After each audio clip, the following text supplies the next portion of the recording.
y'all? What's good? What up, though? It's your girl, the Caribbean Chocolate, Jocelyn Navarro. Good. It's the one that makes all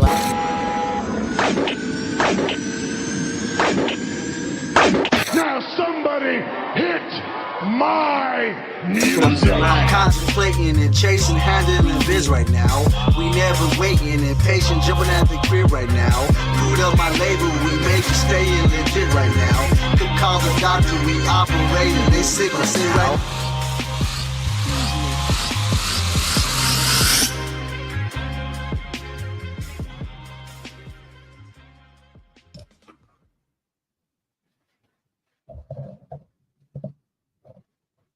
You already know it's by the sound of my voice. That's right, your women to 6'9".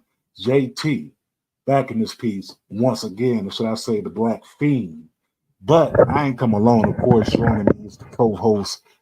We can't forget about the homie, Dallas Cash, aka Blade the Daywalker. Some motherfuckers are always trying to ice skate uphill. There's only one Blade. There's only ever going to be one Blade. And joining us from Society and Pop Culture 101, we got Supernova King, aka the Witch of the Dead. What's up, you guys? It's so good to be back on the Marks with Mics. How y'all doing? Well, you know, that's like we say, laying in the cut like a band-aid per usual. But today we are here to go ahead and give y'all another edition of Culture Class Network. For the Culture Class YouTube page, do us a favor, go ahead and like, follow, subscribe right there on our YouTube. Follow us, of course, on Twitter, IG, TikTok, and did I mention Facebook? Follow us there too. Make sure you spread the word about Culture Class. We got a lot of great things coming up for y'all, but tonight we here to talk about Halloween Havoc 1999. What were you doing in 1999, bro? What I was doing in 1999, I was watching wrestling and playing video games. So I think I think this was right up my alley. I actually ordered this pay-per-view back in 99. So if I remember correctly, this was October 24th of 1999. I had just gotten my report card and I had all A's on it. So one of the things that my aunt was like, she's like, well, what do you want? You know, you got all A's. I was just like, I just want to watch Halloween Havoc 1999. So she sat and watched it with me, and I had all my candy right there. Nice. What about you, Nova? What were you up to in 1999? Well, so I was just a little chap at that time. It's a high chance I was doing the same, playing video games on the 64 and watching wrestling. High chance. I can't pinpoint because, like I said, I was a little chap at that point. I was only 9. So, and I do believe we just moved into our new house that year. So it was definitely lit that year. Nice. For me in 1999, I was probably staying the night at my dad's house, not watching Halloween Havoc because he wasn't going to order it. So I watched it the best way I could. The little squiggly lines going, and you had to, catch it at the right moment. Channel 70. Yep. And at that point, you'll get that little message on the box. If you want to order this, like, can't even watch the whole thing. So this was actually my first time actually watching Halloween Havoc 1999.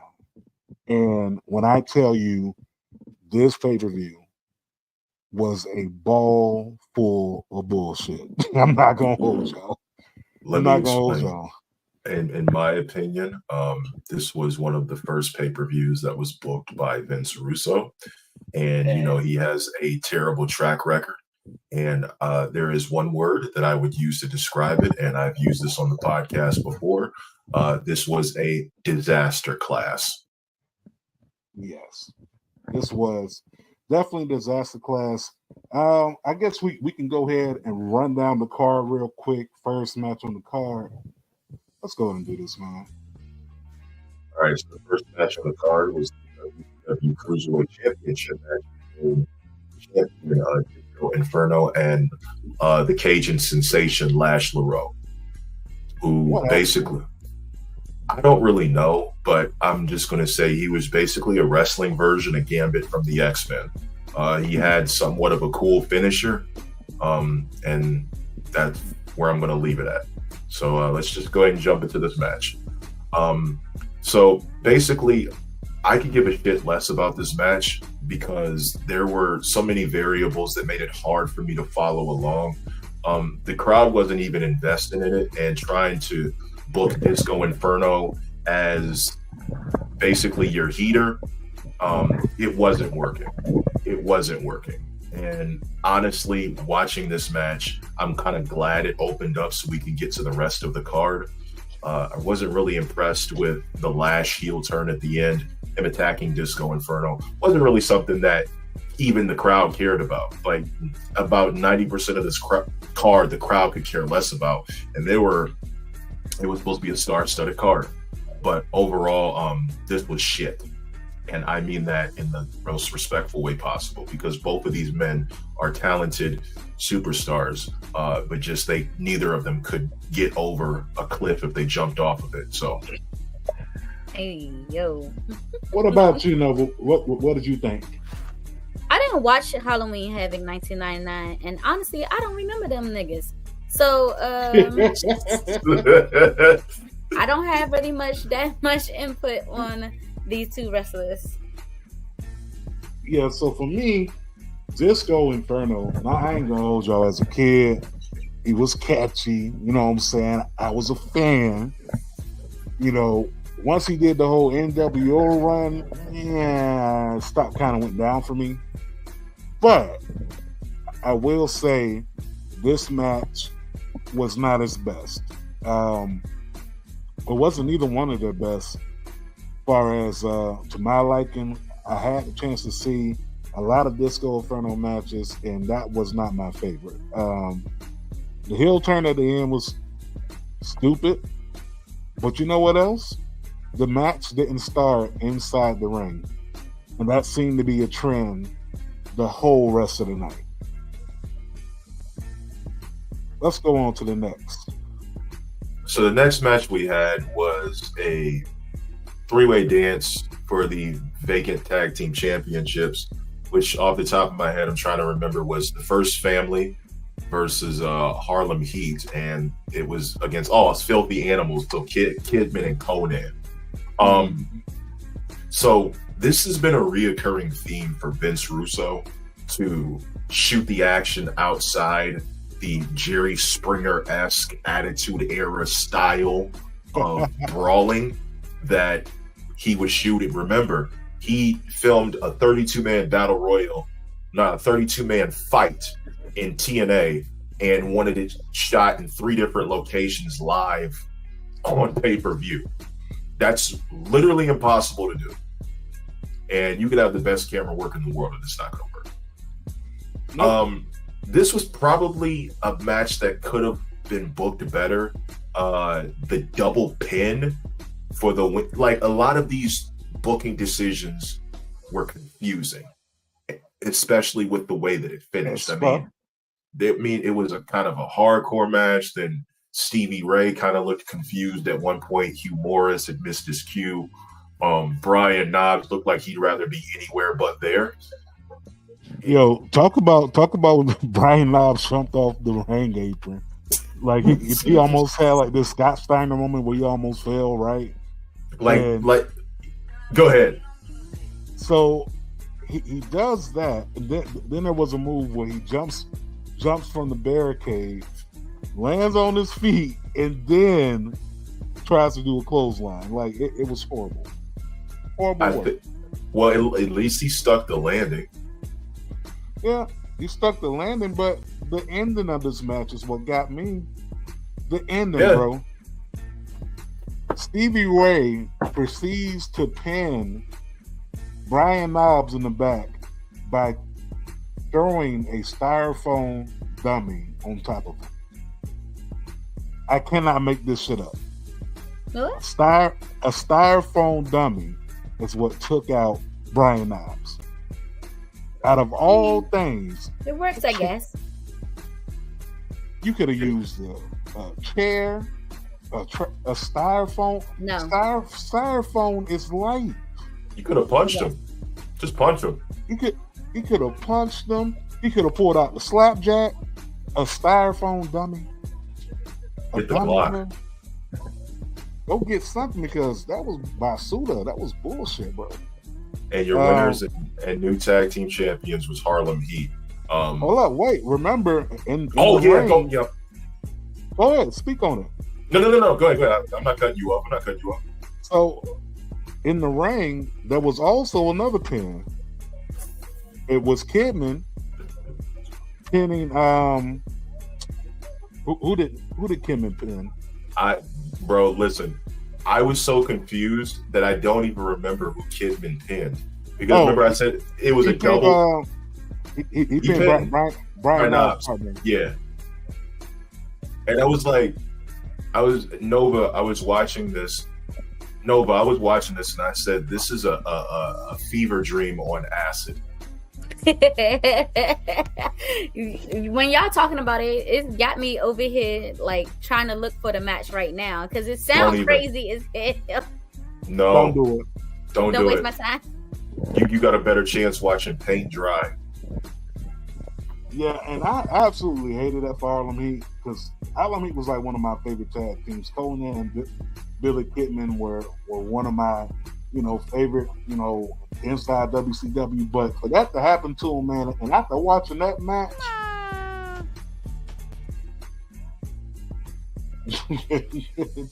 listen, that was a waste of my time. But moving on to the next match. Well, prior to that, Goldberg had arrived at the arena and he was looking for Sid. Oh, yeah. Talk about it.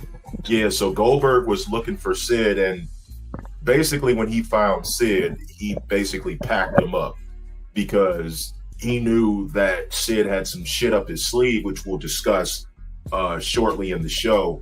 And Goldberg basically bludgeoned Sid. The doctors had attended to Sid, and Sid was like, no, let it bleed. Let it bleed. Let it bleed. Let it bleed. Let it bleed. And I'm like, what kind of fucking movie is this, man? This did not be on pay-per-view. Like, this is exactly when I had said on the Super Brawl 7 review that we did with the apron bow. Yep. Yeah. I had said these 80s action movie tropes that WCW's trying to do is not working. At all. Case in point with this, and this is one of the reasons why they lost the Monday Night War, because it's shit like this. Shit like this. Like there was nothing wrong with Sid, but this was for the United States Championship. Sid was going on a streak, and he wanted to go on a long streak, for basically to rival the one that Goldberg had. Okay, well, you got to get the fans behind you. And once we get to this match, we'll discuss it more. So the following match, which I actually was expecting more out of, was between Perry Saturn and Eddie Guerrero. Now let's talk about that. A good match. It was supposed to be a good match, but the crowd made it bad. We start off with Benoit and Dean Makenko coming back from Japan in the parking lot. They're asking them about still being a part of the what was the name of that faction? Revolution. Yeah, the Revolution. So Dean Makenko proceeds to tell Perry Saturn, you can take that and shove it. Chris Benoit follows up by saying the same thing. We get to the match. Guess what? The match starts outside too. This seems to be a recurring theme for the whole entire night. So the match starts outside, bro. And the match was good for me at first, but it was the crowd that really did not understand what was going on. I mean, this was Benoit's one of Benoit's better matches. It still fucked that motherfucker, but it was one of his better matches or whatever. And this is towards his build to get in the WCW Championship, right? So we had the match, and what happens?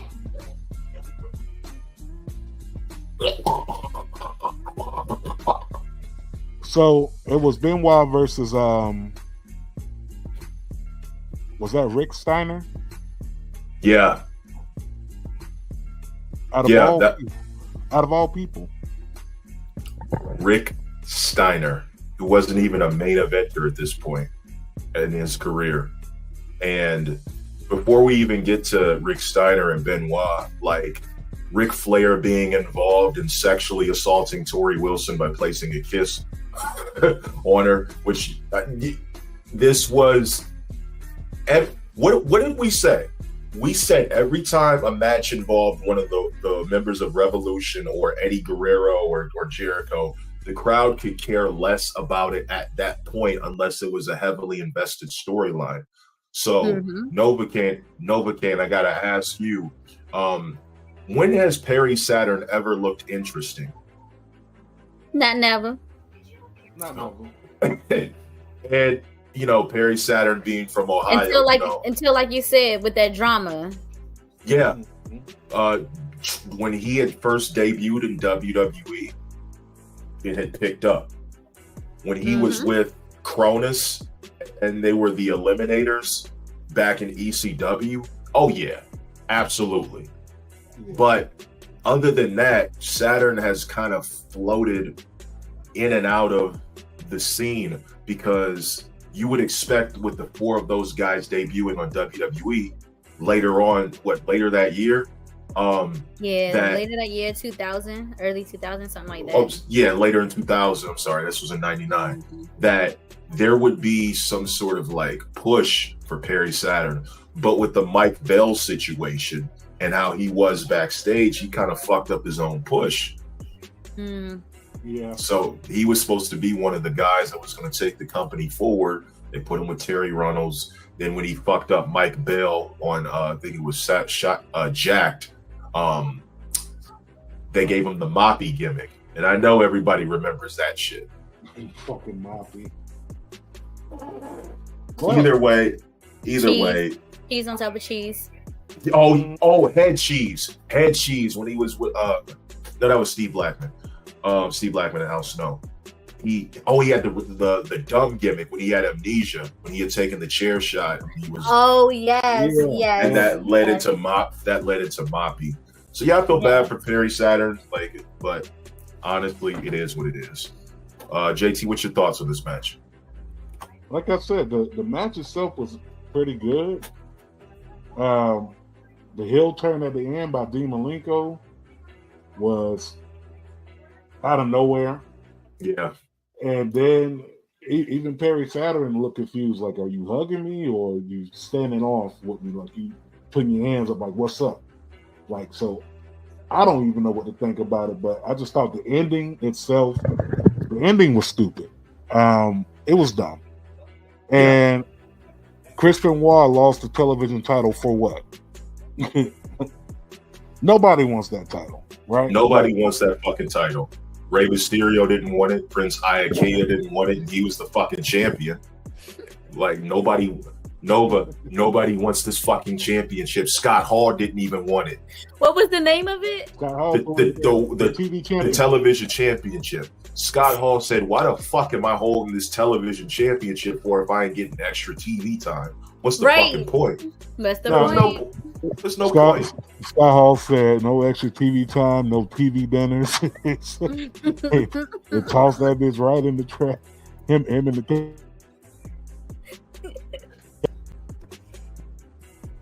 Yeah. Yeah, that match was definitely done. What you got? What you got next? Okay, so what we got next is this is awkward. Before I get into the next match, this is fucking awkward. Okay, why was this match on the card is fucking beyond me. So, okay, I got Nova, I got you right there. So we got. Hold on. I can't believe this was a big match. Bro, the next match was Berlin. Hold on. Berlin, who, if we don't remember who he was in WCW, Alex Wright, Das Wonder Kid. Berlin with the shittiest mohawk that you will ever see on a German or on a European man. And his opponent, probably one of the biggest stars in WCW history, Brad Armstrong. Don't do that, bro. Don't do that. Yeah, that's the Road Dogs. No. Yeah. But was he though? No, I don't think he was. I don't think he was. But they put this on a pay-per-view. Oh, and Berlin, Alex Wright, was accompanied by an unknown man who later became known as The Wall. The Wall. Rest in peace to The Wall. Rest in peace to Brad Armstrong. Yeah. But Brad Armstrong would probably tell you himself, like, I probably didn't want to be on this fucking card. His finisher was a Russian leg sweep. Yep. His finisher. But he's German. Bro, that's like a Japanese wrestler doing a Mexican surfboard. As the finisher. Like, I didn't get it, bro. Like, the Russian leg sweep, you German, you couldn't do a German suplex or they was just trying German? to fuse the cultures, you know. Trying to fuse them shit. That Fuse shit went the off. culture. Listen, that shit went off the same way it went off the first time when Trunks and Goten tried to fuse. Remember when they turned to the little fat one? Yes, Yeah, that's exactly what it is. That shit wasn't hitting when it happened. I'ma just keep it real. This match fucking sucked. And I like Alex Wright. I like Brad Armstrong. I think Brad Armstrong had a pretty Russian leg sweep that was into a roll-up pin. I actually love his theme song. I think he had one of the best theme songs on the WCW roster. But this was after Brad Armstrong was jobbing to Goldberg. This was after the whole Armstrong curse thing. Like, nobody was taking Brad Armstrong serious, and he was being fed to all upcoming talent. And on top of that, he got a pay-per-view win over Berlin, who was supposed to be booked as a monster. I can't even believe I said monster. As just basically a mid-card heel. It wasn't working. Like, their money match, the money match for Berlin was supposed to be, get this, Nova. The money match was supposed to be Berlin versus fucking Buff Bagwell. No, thank you. No. Send it back home. No, just back to the drafts. You go try that again. Later. Next match, we just gonna get into the next fucking match. Hold up. Oh, I'm sorry. Go ahead, bro. No. Go ahead. I know. At one point, I want to say DDP came. And DDP cut a promo on Flair, because they had an upcoming strap match. Hey, yo.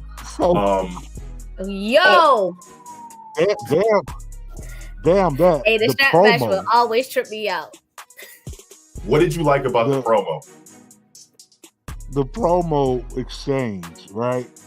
Kimberly Page comes out there. It's like, yeah, you may have smacked my ass 14 times, but I ain't really like it though. Like, you know what I'm saying? Like, stop. Oh it. Yeah. Stop it. You know, she's like, no one smacks it like DDP, and DDP proceeds to say some wild shit on the mic, talking about the scrap match. Yo, he's like, I'm gonna scrap on to you, and I'm gonna wear your ass out. Like, whoa. He's like, I'm gonna spank you, and I go, I'm gonna spank you good. When he said that, I fast forwarded right away. I'm like, this Vince Russo, you a freaky ass nigga. Nah, bro. It gets worse. Ric Flair cuts a promo later on in the show, talking about the encounter with Kimberly Page. Talking about, oh, she liked this. She liked it when I made her go woo. She made it when I like it. I made woo woo. She liked it when what? I'm like, yo, Ric Flair had me dying, but this is some freaky undertone shit. It really was. But I digress. Let's go on to the next match, bro. My bad, bro. Sorry about that.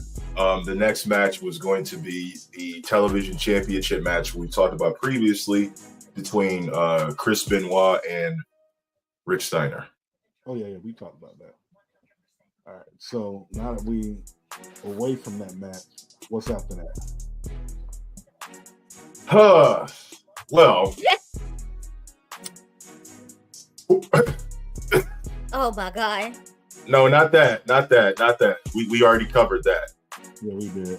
We already. So what we're I don't even think it's on here actually. No, it's not. But what it was there was a match between Lex Luger, who now wanted to be called the Total Package. Hey, yo! Gosh. He wanted to be called the what? The Total. And I'm looking at it too. The Total Package. Hey, yo! I'm calling him Lex Luger. I'm not calling no other man the Total Package. Fuck all that. No, thank you. That's So, right.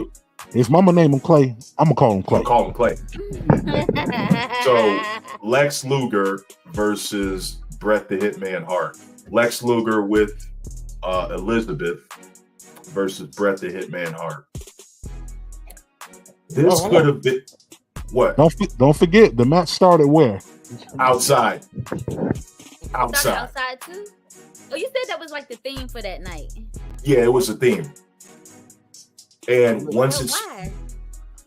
Vince Russo, once it spilled into the ring, the match sort of picked up. But here's the thing. Here's what I don't understand. Here's what I don't understand. Yeah, because I don't want to cook on this one because it seems like I'm shitting on the show. No, cook. A little bit.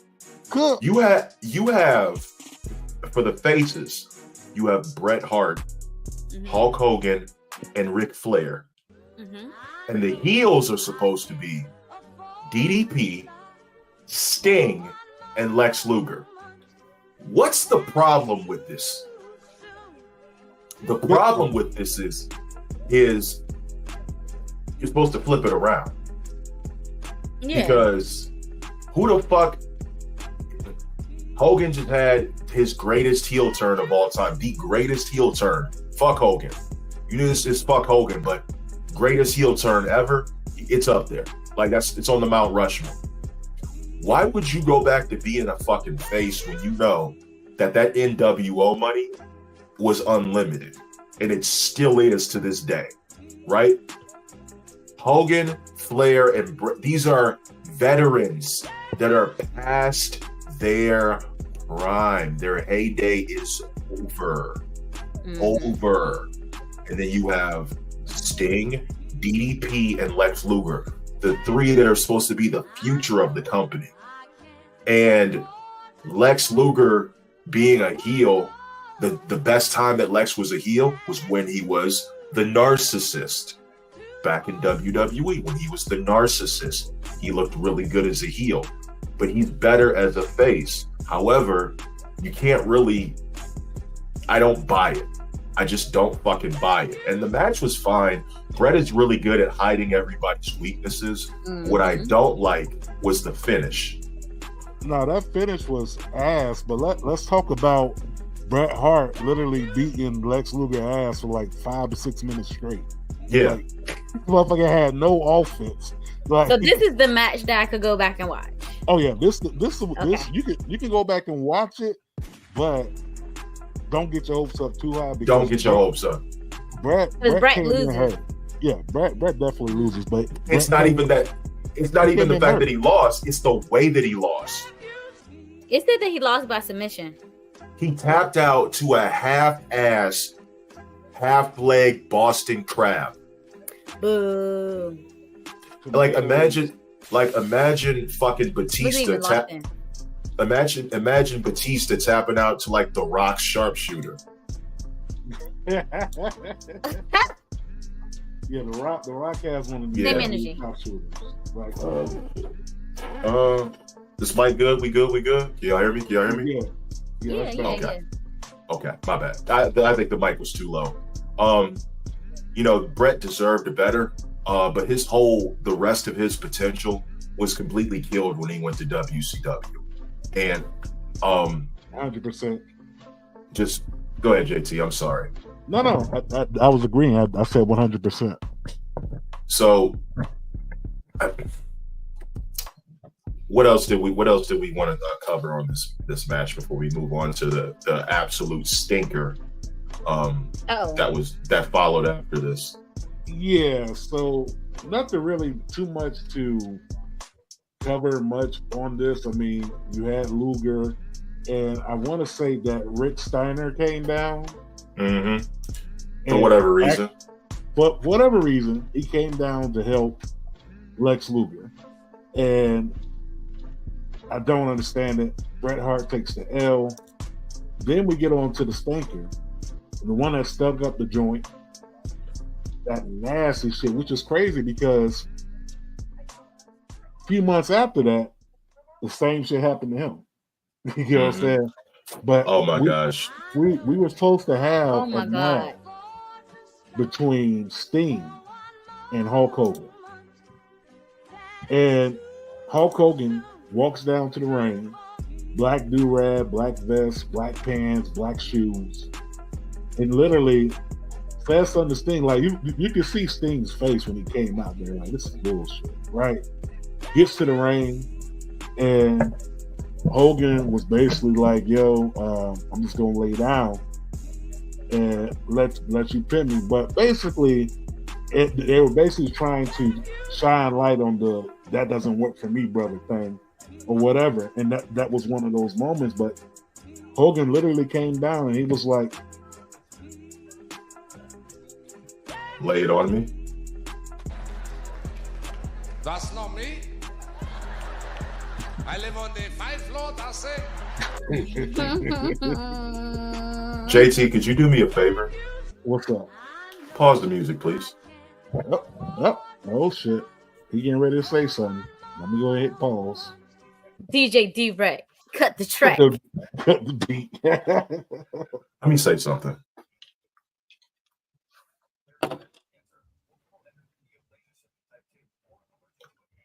Fuck out of here, nigga.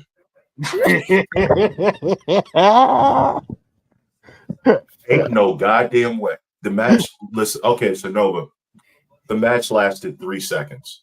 3. I saw that. That's why I was laughing so hard when y'all was saying it stuck up the joint. This nigga Hulk Hogan laid on his back faster than a prostitute in Thailand when somebody walked down the street with a credit card. Whoa, sir. Whoa. On top of that, it's a family show. Sting, sir, this is a Wendy's. Sting already looked completely inebriated and out of his fucking mind. Sting looked high, and I've never seen Sting look high ever in my fucking life. Even through the makeup, you could see that. He was like ready to get the fuck out of there at that point. Not only that, we have Hulk Hogan lay down for Sting. Talk about before that. Talk about before that. So before that, the right? music, bro. They played the music. They played this nigga theme song twice. Yeah, and he ain't come out. Hulk Hogan didn't come out. They played it twice, and then Sting finally comes out. Then they play Hulk Hogan's theme music again, and he comes in halfway towards the end of his theme song. He made us wait, and I'm not over exaggerating. It was literally 8 minutes for these intros for a 3-second match. The intro was longer than the match. You could have played Brock Lesnar versus Kofi 37 times, and it would have lasted longer than the shit that they just put out there. Yeah. The fact of the matter is, why the fuck is Vince Russo in power? Why? No, Kobe's, but I'm just saying, why the fuck is Vince Russo doing this stupid shit? Because Bash at the Beach 2000 did the same shit between Hogan and Jeff Jarrett. It's stupid. It's bad for business. You kill the integrity of the fucking business when you do stuff like that. Excuse my language. No. That was stupid as fuck. You flapped the jacket.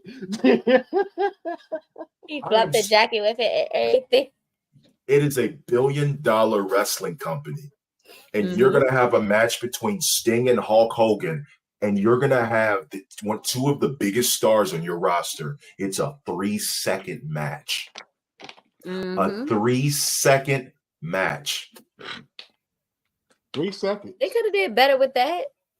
Because when I was looking at it, I was like, oh, Hulk Hogan Sting, nice. And then I scrolled over to the side. I was like, 3 seconds. 3 seconds. 3 seconds. Excuse me. That motherfucker said, nope, that's not me. The crowd. Why would they do that?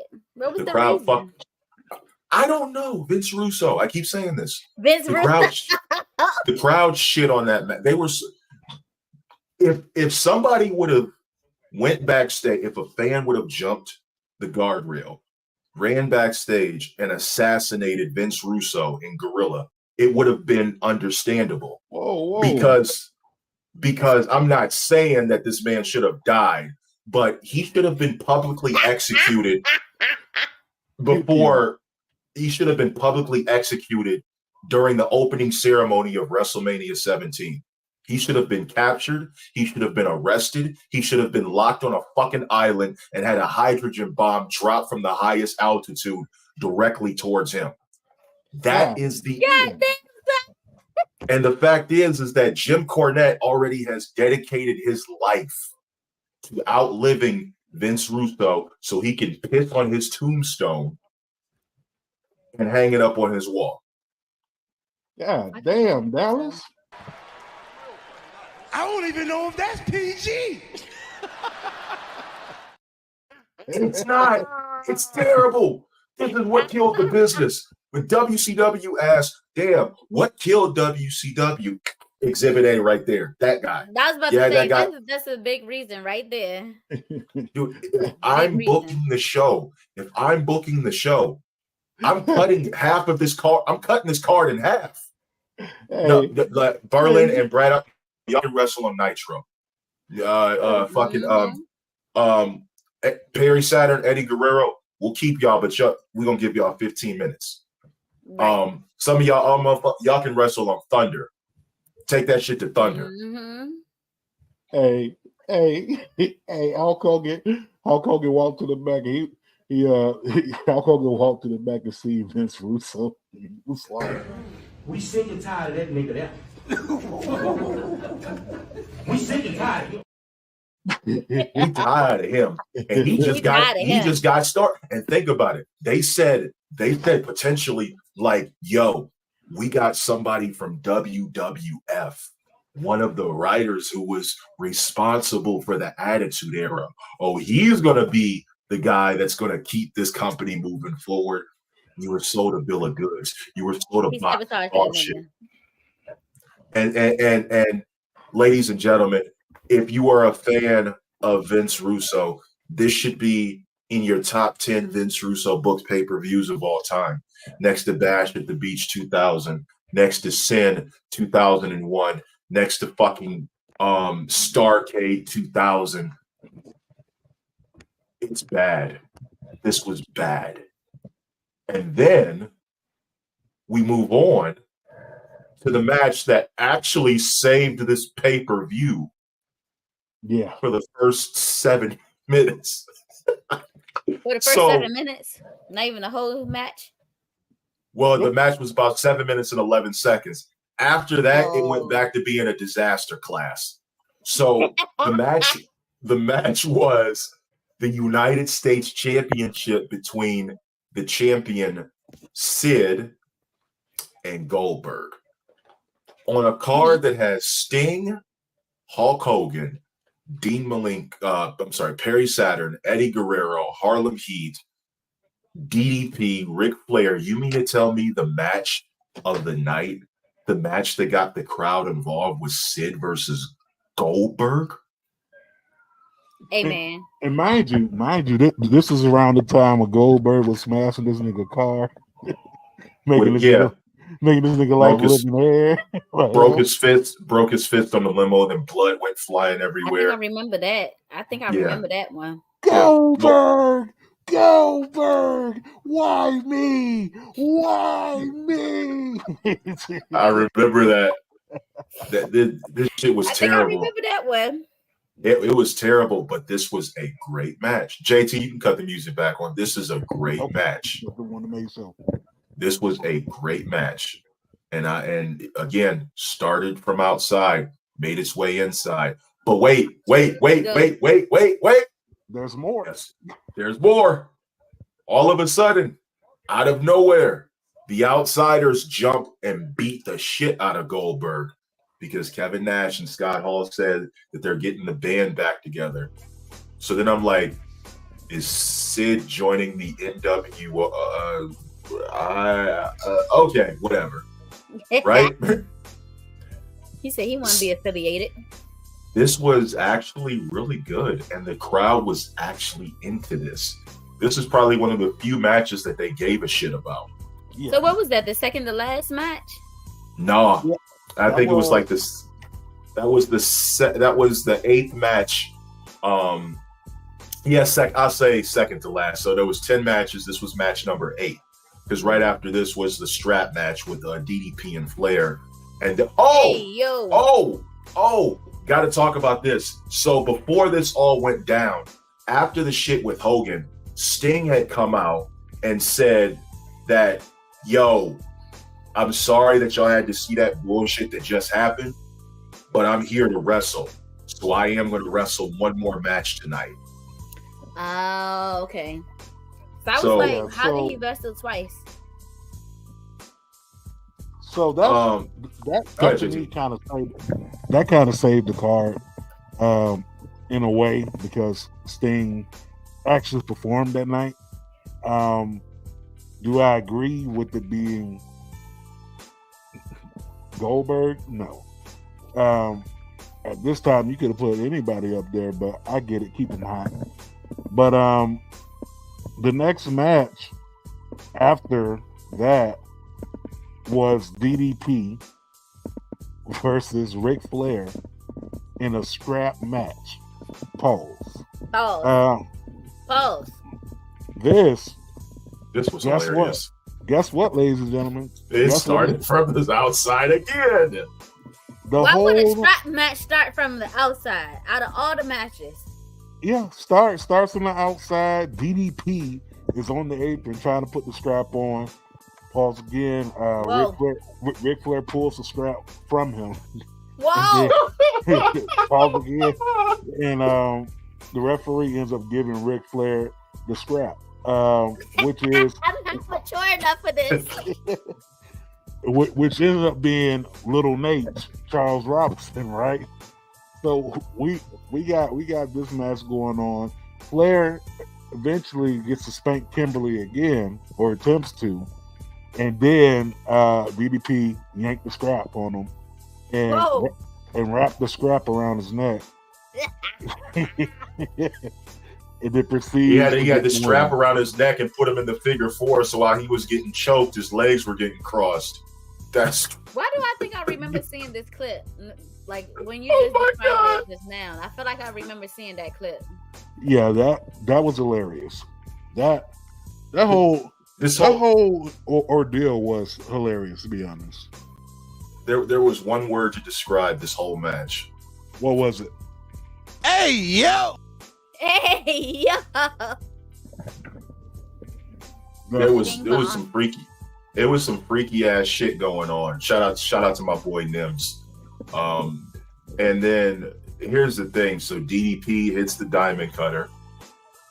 As he goes for the count, Flair gets his foot up on the rope. Referee still counts 3. So the crowd is like, well, did he win? Or like, what the fuck is going on? That was the whole ordeal. That was the whole ordeal right there. Nobody really knew what was going on, and they were part of the show. the wrestlers knew just as much as the fans did. Yeah. And the crazy part Ric Flair was lost that one too. Yeah, Ric Flair lost, but the crazy part about that is that it really did nothing for David Flair at the end of the day. Like, the whole thing was to involve David Flair in the storyline and get him some heat or get him some type of crowd reaction. It did nothing. It did nothing for David Flair. It did nothing for DDP. I mean, besides paint him as a heel, but even at that moment, I wasn't really sold on DDP being a heel. You know what I'm saying? So, you know, we got this going on, and I'm pretty sure the crowd, for whatever reason, they stayed. Like, they stayed through all that bullshit. Like, y'all sitting there and y'all watching this match. Y'all not tired?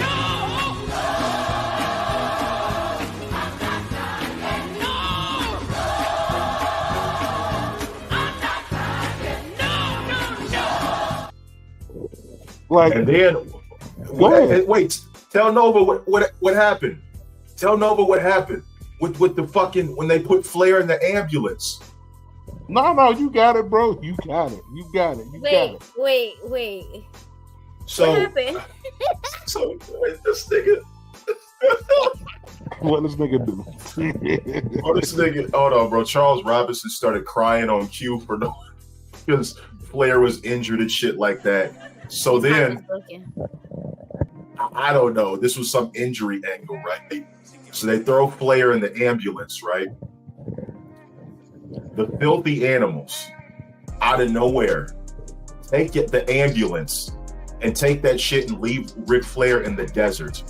That was the story. Like, who wrote this shit, bro? Who wrote this, bro? Like, this was horrible. This was horrible shit. Now, mind you, the 50 Animals had been stealing Ric Flair's shit for like a week. They stole his Rolex. Ric Flair got it back in the show by beating him down with a crowbar. They stole the man's socks. Who steals socks? Like, I don't know. That is like, come on, bro. Like, they stole a lot of stuff from Flair.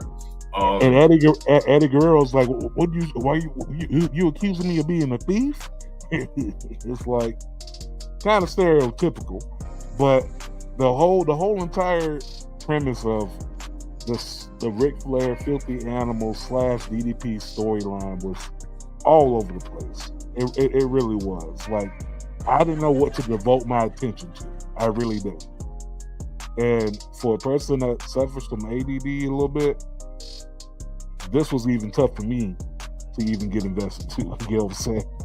But we were saved, I guess, by the main event. I don't know about were we? Were we? Were we or were we not? No. Not at all. We gotta lay this out for our good friend Nova J. We gotta lay it out for her. So by some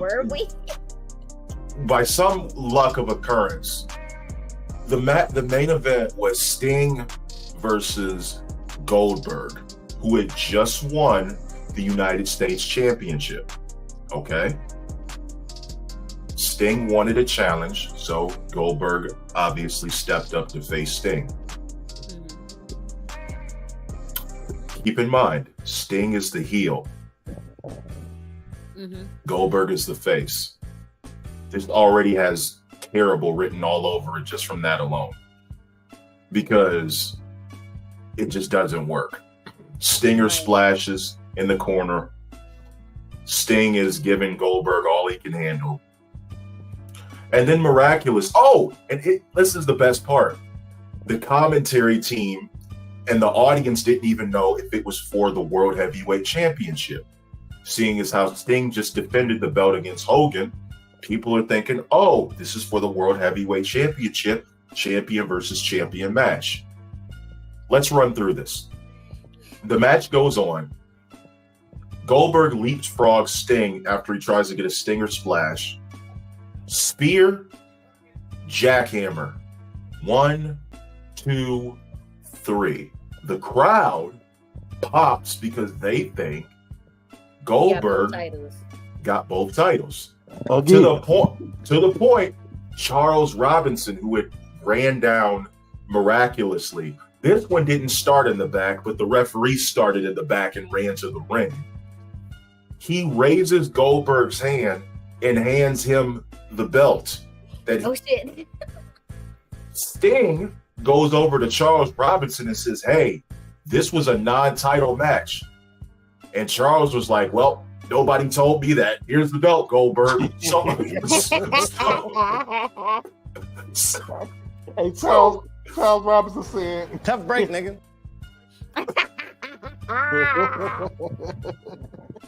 Hey, nah. So when Sting apparently, he was still the champion, but basically he was like, "Hey, Nate, Lil Nate, that was a non-title match." And Charles Robinson basically said, Who told you that? Vince Russo told you that. Vince Russo told you that. So then, all of a sudden now, Sting is like, you know what? Fuck it. I'm just going to give the referee a Scorpion death drop.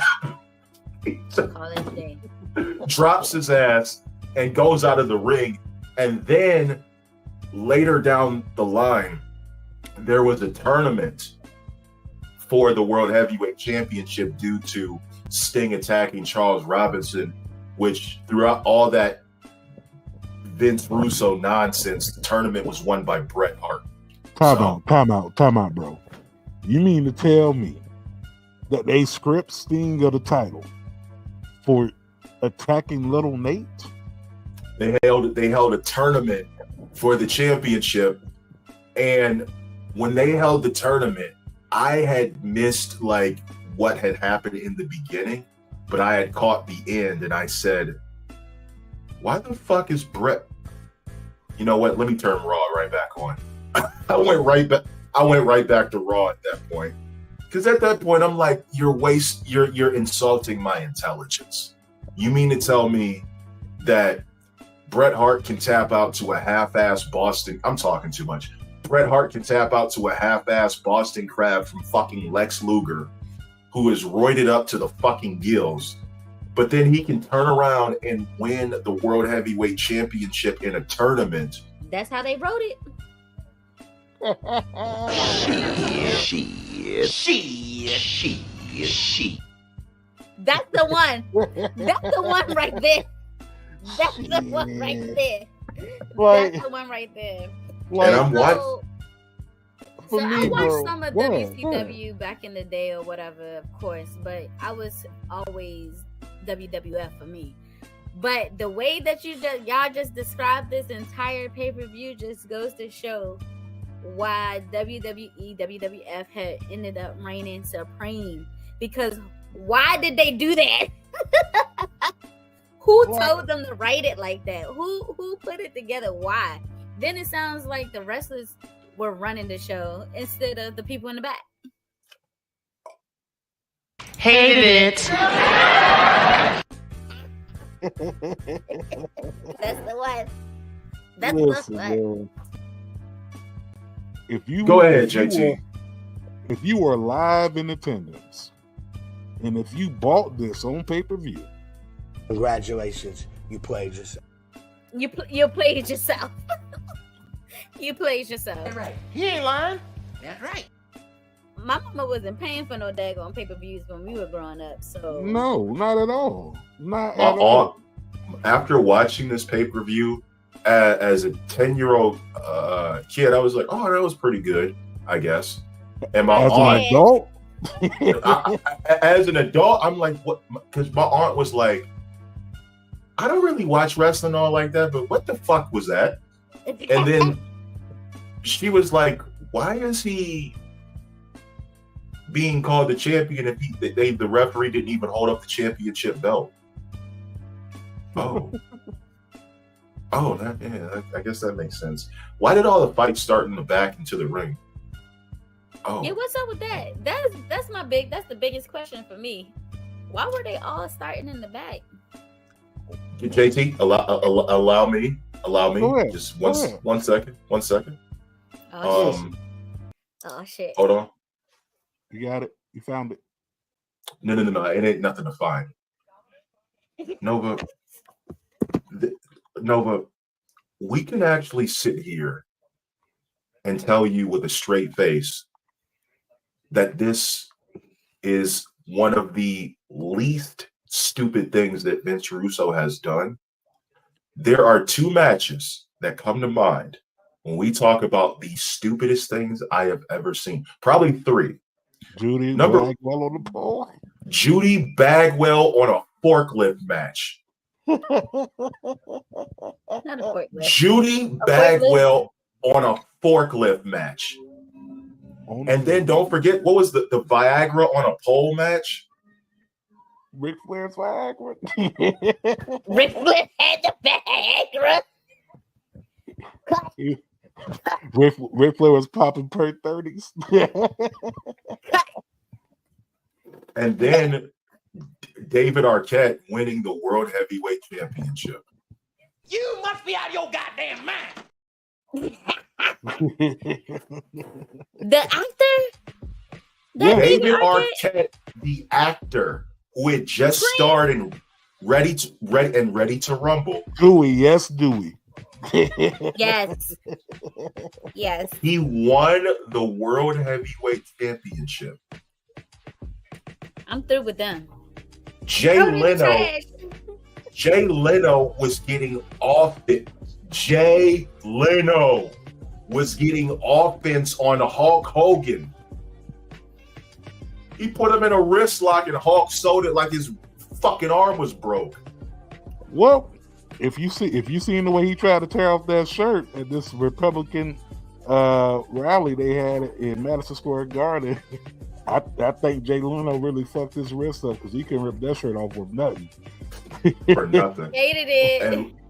And ladies and gentlemen, I'm normally not going to use this platform to shit on wrestling or wrestlers in general. It's not even the wrestlers that I'm shitting on. It's the direction of the booking. I'll shit on Hulk Hogan all day. Fuck all that. But the booking, fuck Terry. The booking of the wrestlers made no sense. And this is why WWF bought WCW in 2001. Big bank take little bank. And another thing, you shouldn't have brought Hall and Nash over from WWF and claimed that they were invading WCW on behalf of WWF, because that caused you guys to get sued. And in this lawsuit, the settlement was made in 2000 to where if WCW was getting liquidated, WWF would have the bidding rights to their asset and library. I've said this multiple times on the show. Yep. So the reason the Monday Night War started was how it kind of technically ended. Now, what have we learned? Number one, Vince Russo should not be nowhere near. This man is the Thanos of bankrupting billion-dollar wrestling companies. He damn near he killed WCW. And thank God TNA didn't have a $1 billion investment, but he killed TNA damn near too. Thank God. He tried to almost got him thrown off Destination America, Pop TV, definitely got him thrown off Spike TV. I know a lot about this shit. This guy is a terrorist. Yeah, when it comes to terror. How long, bro? Yeah, he is a terrorist. You heard what he said. When it comes to wrestling, he's a terrorist. You heard him. I tell you what. How about we substitute the word terrorist and call him a night walker?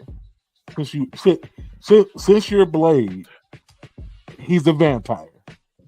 Vince Russo is a vampire. There we go. And instead of sucking blood, he's sucking money out of wrestling companies. He's taking the revenue and shitting it out. He is the opposite of what you would want in an investment that you would make for your company. This guy doesn't know shit about wrestling. He doesn't know shit about the business. He doesn't know shit about booking. He watches Jerry Springer and trash TV and tries to put that in wrestling. He had booked a show with the matches having 4 DQ finishes. That is not something a booker should be doing as part of a show. Vince Russo should be doing reality TV, it sounds like. Yeah, he wanted to have Tina Fey hosting a show on TNA Impact and reading the rules of a wrestling match. And TNA could not afford Tina Fey. They couldn't. And who the fuck would get on there and read bullshit that nobody could understand? Let's wrap it. Let me wrap that up. Let's move on. Let me move on. Yeah, I'll tell you what. We also learned. Is so through with his ass. we also learned that Hulk Hogan, it really be out there Hulk Hogan. That's not me. I live on the 5th floor, that's it. You know what I'm saying? So we definitely learned that he be out there. That's not gonna work for me, brother, and all that. But yeah, fuck Terry. With that being said, Halloween Havoc 99 was literally havoc because that pay-per-view itself was basura. It was boo-boo. It was shit. Diarrhea. With little hard pellets. Just a few. But it was horrible. Give it a grade. Give it a grade. Oh, let's grade this pay-per-view. If I had to grade this pay-per-view, it's a D-. If I had to grade this pay-per-view, it's a fucking F-. It's a fucking F-. F might, goddamn, a fucking F-. I don't even think that's a real grade. It's a fucking F-. So you know how you could get like, well, I don't know how y'all grade scale was, but like a F was pretty much like 45 and below. I think if I'm not mistaken. Yeah. So you're giving it like 15 points at a F. I'm giving it a negative 45. I'm giving that shit the lowest. Whatever the lowest number is? That's what I'm giving it. The lowest thing you can put on there. Million. I mean, negative infinity. You can, if we're talking grades, you can give it an I for incomplete. That's the worst you can get. That's the worst you can get because I remember in school I got an I one time, but that's because I was skipping class. I wasn't even going to it. I got an I. And you I wasn't remember putting your name on no papers. No, listen. I went to this class maybe twice. Never showed back up. I was like, yeah, it's not gonna work for me, pal. So I would literally skip that class. And I remember bringing my report card home. My mom looking at my report card. How do you get an I? I've never seen an I before in my life. Do you even go to school? Do you even do the work? And do you even go here? Do you even go here? And no. That's the message that we are sending to Vince Russo. Do you even go here? Do you even go to school? Do you do the work? Because that was not hoops. That was not ball. That, to me, was a cheap imitation of what WCW could have been. Mm-hmm. I mean, a cheap imitation of trying to give it that shock factor and wow. I mean, it was Jerry Springer. It was a little bit of wrestling, but the whole pay-per-view really stunk. Yeah. Nova, would you buy this pay-per-view? From the description, hell nah. Hell nah from that description. Going into it, maybe, because from the outside looking in, it did look like it had a lot of good hope. But now that I know, that's not something that I would go back and watch. Hell nah. And like you said, a D-. From the description and from what I read on Wikipedia while y'all was talking, definitely a D-. Certain people shouldn't have lost. That 3-second match, I was really shocked at that. Because like I said, just being a fan of wrestling, you see a match with Hulk Hogan and Sting, 3 seconds. Excuse me? It's like a slap in our face. So I'm not a fan. D- only because it looked like Goldberg and Sting did something. And then who did Goldberg wrestle? DDP? Sid. He wrestled. Okay, so you know what? Wrestling, right? Okay, I'll take it back.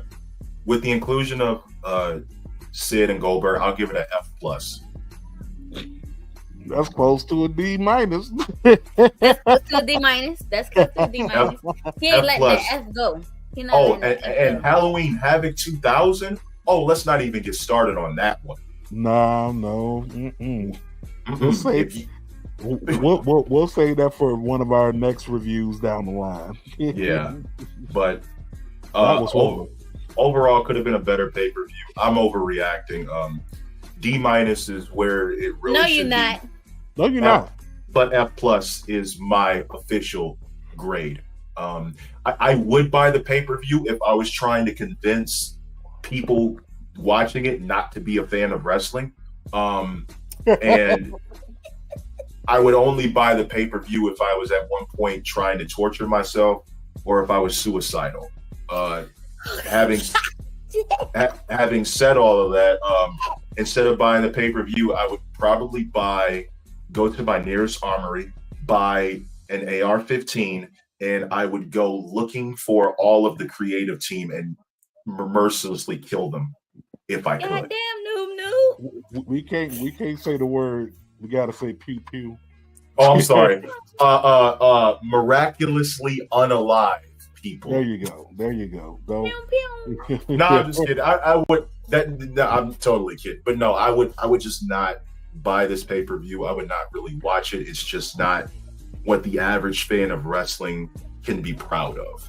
It's just not the kind of product that we as fans grow to appreciate. Which it sucks, but you gotta spice up the video so that the clips go viral and whatever.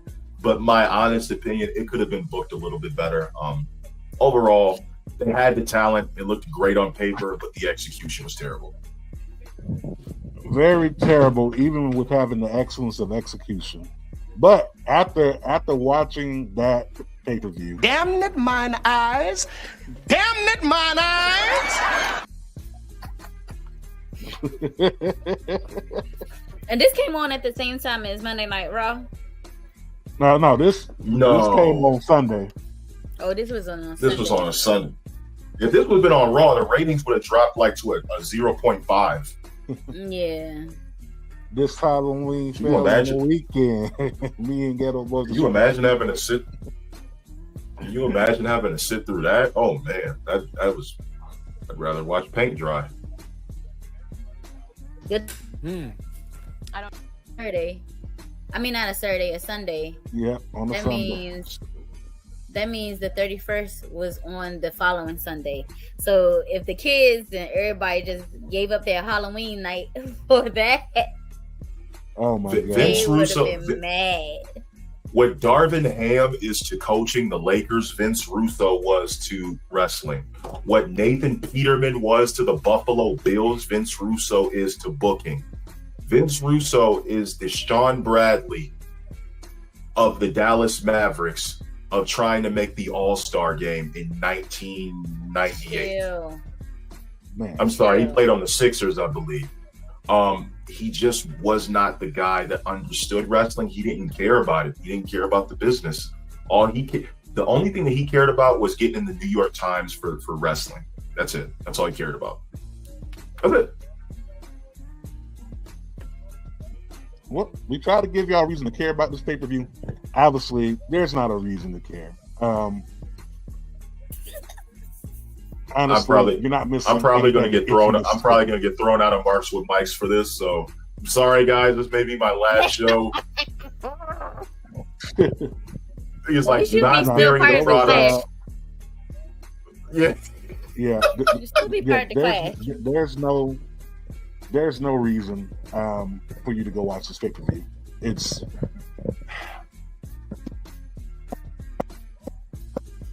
the pay-per-view is so bad that JT is buffering. Go back and watch it.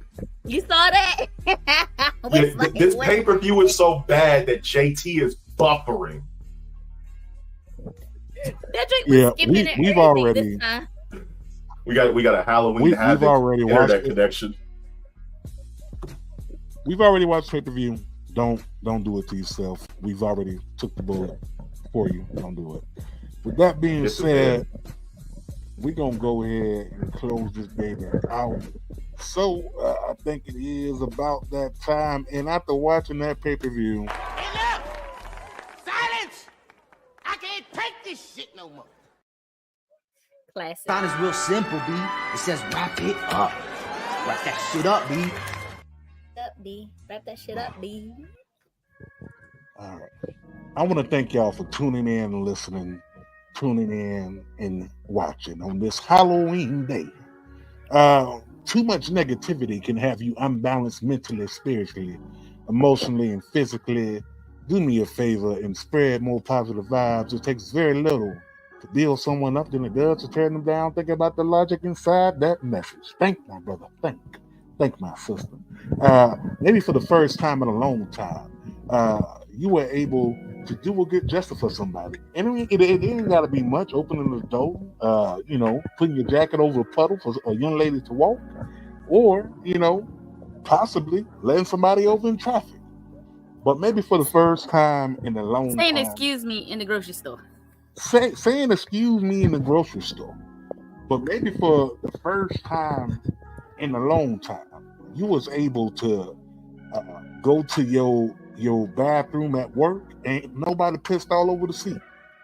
Maybe for the first time in a long time, you was able to actually enjoy your lunch break and not have to be on the phone talking to somebody for 45 minutes out of your hour.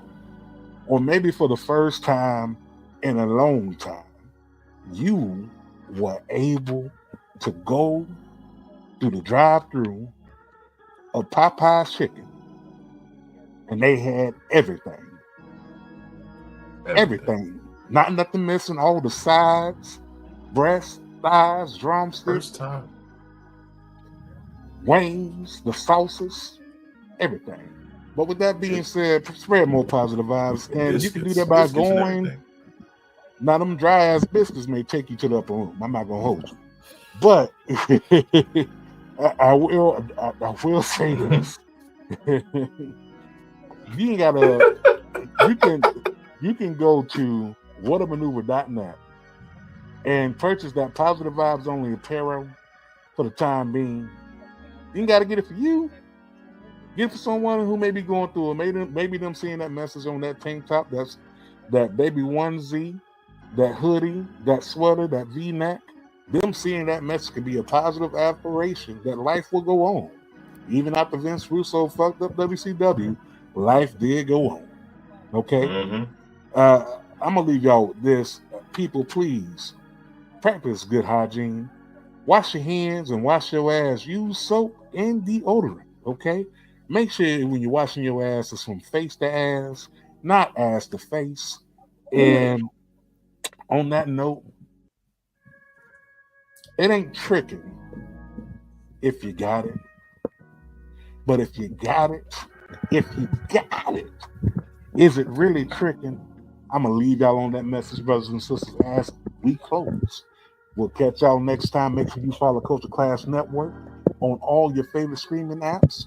Make sure you follow Society PC, Society and Pop Culture 101 on, of course, Twitter, IG, and the Book of Faces, as well as YouTube. Make sure you follow Powerbomb Jetsu on all of those respective places. And also make sure you follow